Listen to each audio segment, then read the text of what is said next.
आप सभी क्षेत्रवासियों को नगर परिषद के उपसभापति लेखेंद्र चौधरी की ओर से 5 दिवसीय दीपावली की हार्दिक शुभकामनाएं। इस त्योहार पर हम सब मिलकर नगर परिषद क्षेत्र को साफ सुथरा बनाने का संकल्प लें। धनतेरस, दीपावली, गोवर्धन पूजा और भाई दूज की हार्दिक शुभकामनाएं।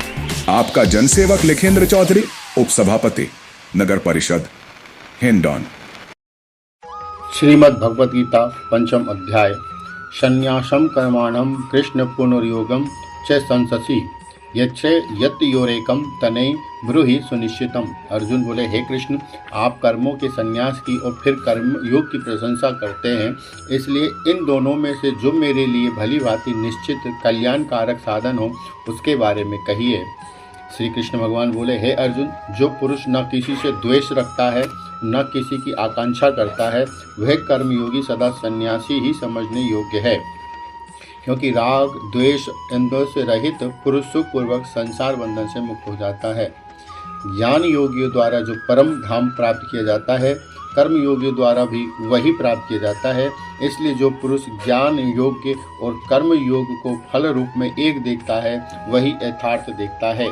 जिसका मन अपने वश में है, जो जितेंद्रिय एवं विशुद्ध अंतःकरण वाला है और संपूर्ण प्राणियों का आत्मरूप परमात्मा ही जिसकी आत्मा है, ऐसा कर्मयोगी कर्म करता हुआ भी उसमें लिप्त नहीं हो पाता।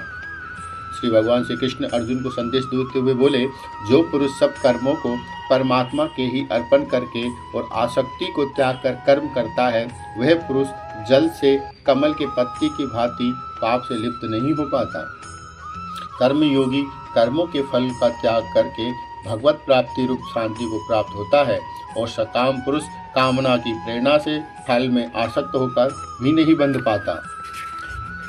श्री कृष्ण ने अर्जुन को संदेश देते हुए कहा, सर्वव्यापी परमेश्वर भी न किसी के पाप कर्म को और न किसी के शुभ कर्म को ही ग्रहण करता है, किंतु अज्ञान के द्वारा ज्ञान ढका हुआ है, उसी से सब अज्ञानी मनुष्य मोहित हो पा रहे हैं।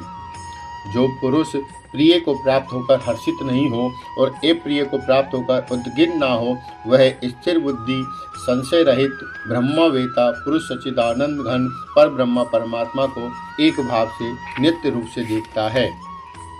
जो साधक इस मनुष्य शरीर में शरीर का नाश होने से पहले पहले ही काम क्रोध से उत्पन्न होने वाले वेग को सहन करने में समर्थ हो जाता है, वही पुरुष योगी है और वही सुख है। जो पुरुष अंतरात्मा में ही सुख वाला है, आत्मा में ही रमन करने वाला है तथा जो आत्मा में ही ज्ञान वाला है, वह सच्चिदानंद घन पर ब्रह्मा परमात्मा के साथ एक ही भाव को प्राप्त सांख्य योगी शांत ब्रह्मा को प्राप्त होता है। काम क्रोध से रहित जीते हुए चित्त वाले पर ब्रह्मा परमात्मा का साक्षात्कार किए हुए ज्ञानी पुरुषों के लिए सब ओर से शांत पर ब्रह्मा परमात्मा ही परिपूर्ण है, यानी वह ईश्वर में ही अपने कर्म को अर्पित कर देते हैं। मेरा भक्त मुझको सब यज्ञ और तपों का भोगने वाला, संपूर्ण लोगों के ईश्वरों का भी ईश्वर तथा संपूर्ण भूत प्राणियों का सुहृद अर्थात स्वार्थ रहित दयालु और प्रेमी, ऐसा तत्व से जानकर शांति को प्राप्त होता है।